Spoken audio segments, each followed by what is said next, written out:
If you knew you were enough, what would your life look like?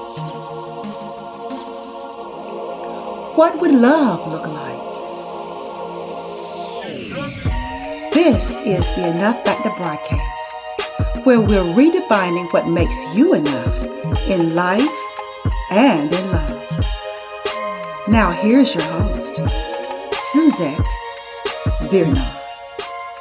Hello everybody, it's your life coach and relationship solutionist, Suzette Birnall, and welcome to my Enough Factor podcast.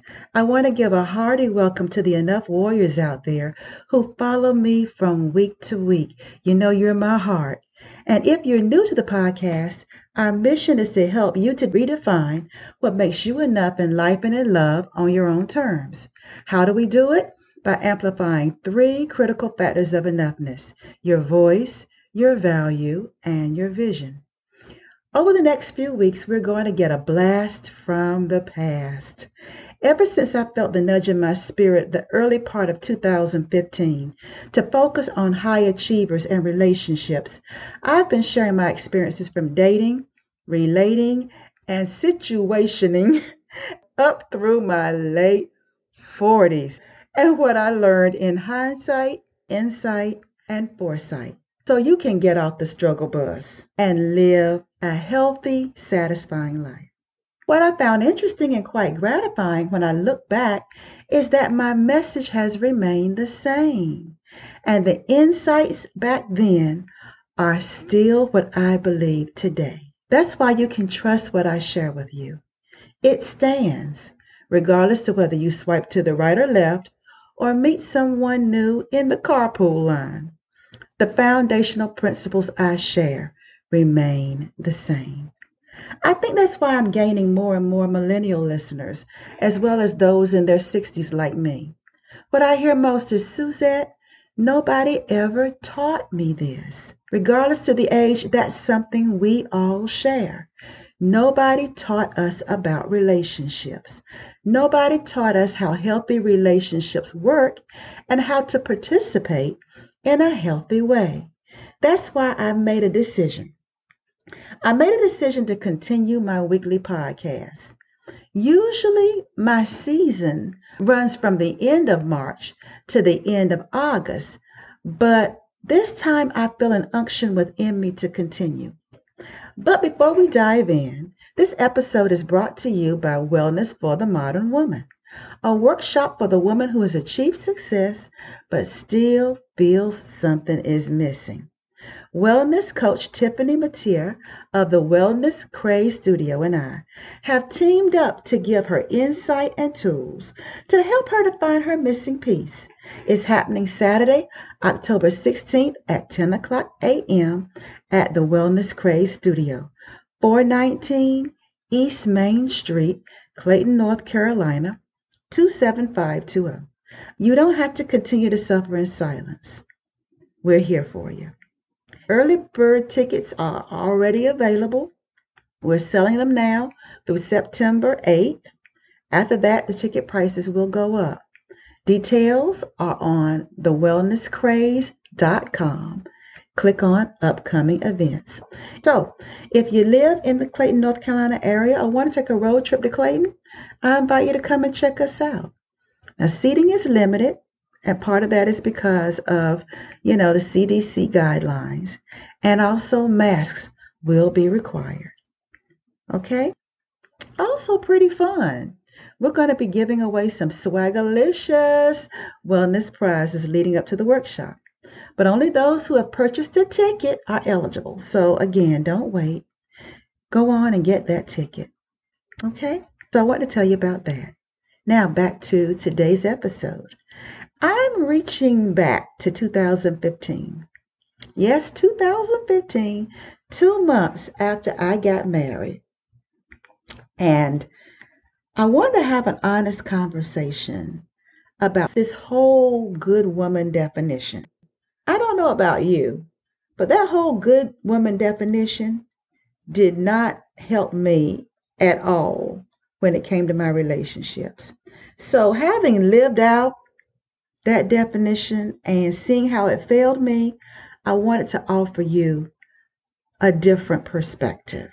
So, my case for why the definition of the good woman needs an overhaul. Hello, you wonderful statistics busting women. This is Suzette and I'm very happy to be with you today. I've got something on my mind that I want to share with you. You know, I'm always thinking, I'm always pondering. I'm always trying to think of ways that I can impart what I've learned to you so that you can become the best of yourselves. For that is the mission of the Statistics Be Darned movement. And it is my mission as a newly married woman to come back and let you all know, all of my single girlfriends, those that I know and those that I have yet to meet, that first, there is hope. And secondly, do not settle. And many times when we think do not settle, we think about accepting a man that's less than what we want. But today I want to talk about settling in a completely different way. I want to look at this definition of the good woman because many of us are settling for being a mediocre woman, yet we believe we're good. I've been a woman for most of my life, but I've been a girl for all of my life. I was born in this female skin, and I have been around women, and I know how we think. I know what we mean. I know all these different things. And today I'm going to talk about women that I've been around, okay? So the topic for today is the definition of a good woman needs an overhaul. I was on Facebook, which I tend to be on quite a bit now that I've really started to market You Asked, Good Men Answered first annual virtual summit. I'm really going hard with it now because it's less than a week away. And so I'm posting everywhere from Facebook to Eventbrite to even to LinkedIn. This summit is beginning to catch the attention of many of you on social media. You've been sharing the flyers, you've been posting, you've been commenting, and I thank you so very, very much. But one of the things that I know as we anticipate this summit, where men are really disclosing a lot of great information about themselves as well as dating and relationships, that we as women have to get our minds right. We can't afford to have the same thinking that we've had for all these years that really has not brought us any real results. So let's look at this definition of what it means to be a good woman. And I think we would all agree on these attributes. I think that we should look at how we would answer this question if someone was asking us to describe a good man. Because good is good. And many times we complain that there's a double standard. So let's not bring a double standard into this. If we're going to talk about good attributes and what we would look for in a good man, then we're going to be judged by our own definition today, okay?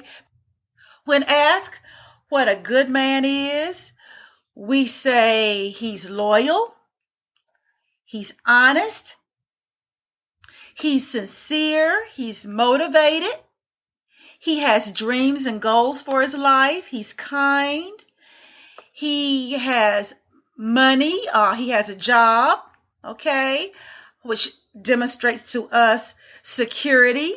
He can provide, okay.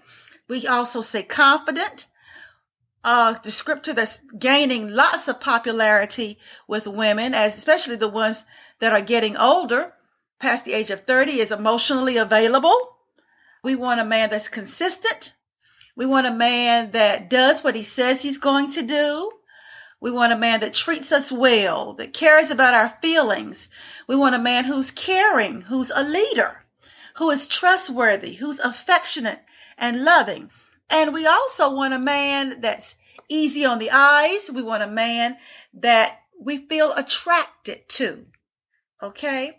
While all these are definitely great qualities, I don't feel like these qualities should be reserved just for men. I think we as women also need to change our definition of ourselves. We have to be the first partaker of what we say we want.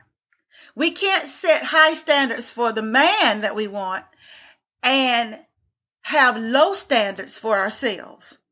So let me make it plain.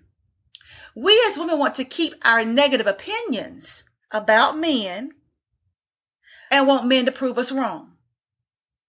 We want them to do all the work on themselves or all the work in relationships while we are, quote unquote, rescued from the scars that we blame them for giving us. We want to be rescued from our hurts and from our unresolved issues. What I found is it doesn't work that way, except in the movies. Men these days aren't looking for Miss Scarlet. They don't just want the popular, hard-to-get woman with men falling all over her trying to be the first to get her falling hanky or to lay their coats over a mud puddle for her to walk over. They aren't willing to swim the moat, slay the dragon, and scale the castle walls, only to find a woman who is sitting back and judging how long it took him, what he did wrong, and doesn't want to give him a hand in her own rescue. She's not cooperative. She's not a partner. Newsflash, ladies, men are looking for a partner. They're not just looking for someone to serve and to fawn all over. They're not looking for a trophy. And while we have objectified them, I think we've objectified ourselves. We've reduced ourselves to being a prize just by virtue that we're women without having the qualities that would make any man's short list of the kind of woman and partner that he can commit his life and all his worldly goods to. So let's look at the ways that we ourselves need to raise our own standards in becoming a good woman. And it's even more key and even more important for us women who make up my statistics be darn demographic of women over 30 who are college educated, women in their 40s and above, okay, and women of color. Many of us still bear resentments in our wombs from past hurts or past disappointments, past times when men have disappointed us and have failed to live up to the standard of what we've envisioned them to be.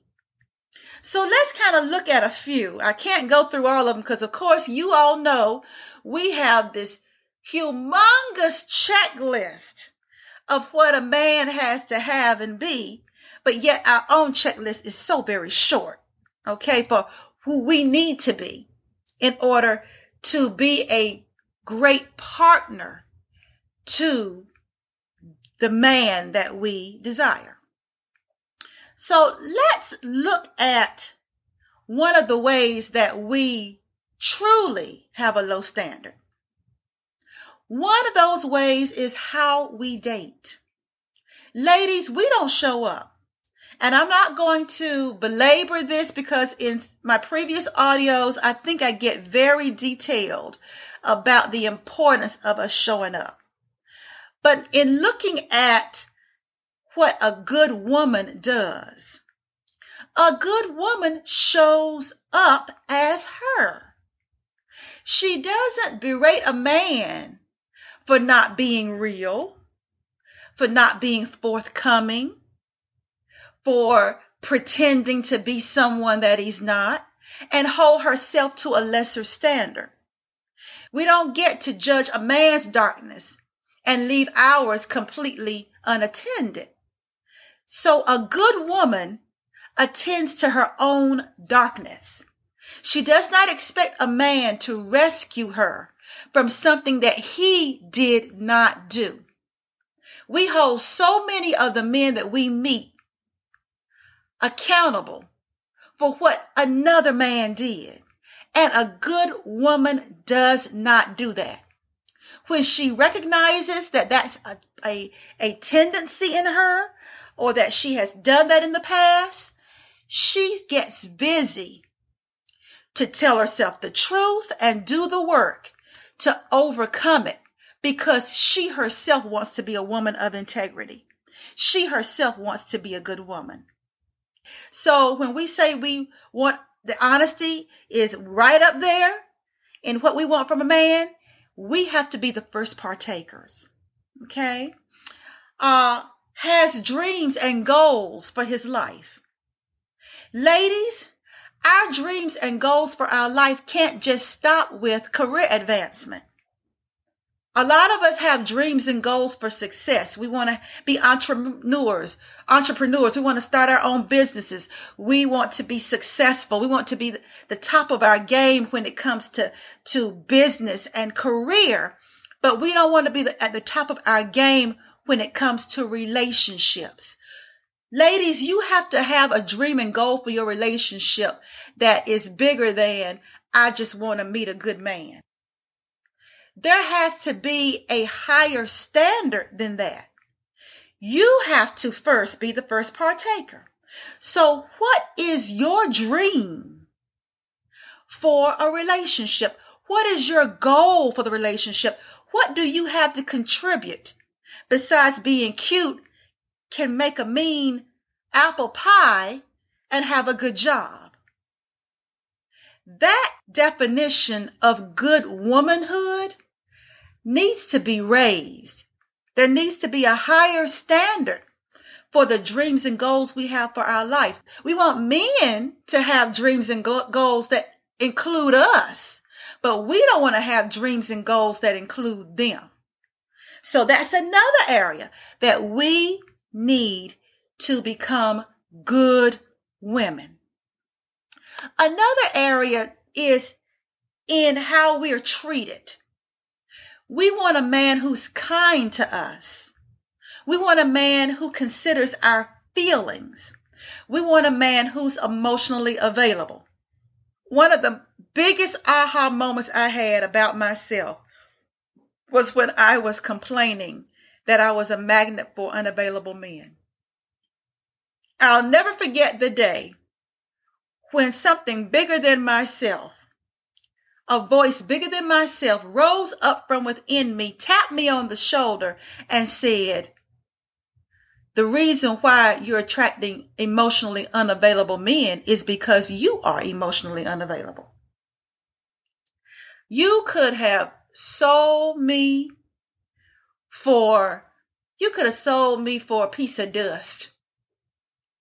I was completely confounded. But then, as with any aha moment, clarity unfolds. When that truth hits you in your gut, clarity comes with it.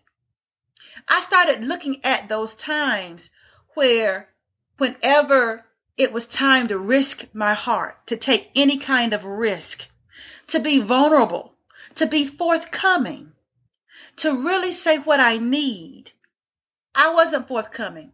I said what I thought the man wanted to hear. I tried to morph myself into what I thought he wanted. And whenever we do that, ladies, we are rendering ourselves emotionally unavailable, because you have to be emotionally available to yourself first before you can be emotionally available to anybody else.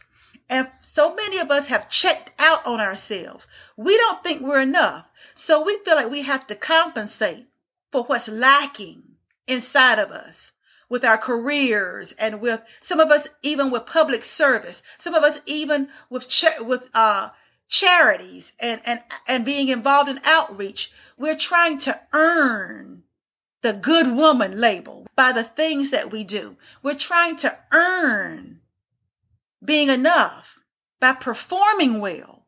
When you base your worth on your performance, you are emotionally unavailable. because you haven't accepted yet that, flaws and all, you're worthy. You're worthy of love. You're worthy of being cared for. You are worthy for your feelings to be regarded. If you avoid your own feelings, if you are afraid of your own feelings, if you criticize yourself for your own feelings, then you are not emotionally available. Because feelings and emotions are kindred. So if you are not comfortable feeling what you feel without having to rationalize it to yourself, justify it to yourself, without blaming or shaming or shoulda, woulda, coulda yourself, then you are not emotionally available for yourself. So how can you expect to attract a man who is emotionally available? Again, we've got to redefine what being a good woman is, because part of showing up for a relationship is risking being vulnerable. Part of showing up for a relationship is admitting to how you feel instead of being a critic. Many of us women have rested on our laurels as critics. We critique men all the time. We critique them by what car they drive. We critique them by the restaurant that they take us out to. We critique them by every word they say. Do you want to be critiqued as much as you critique men?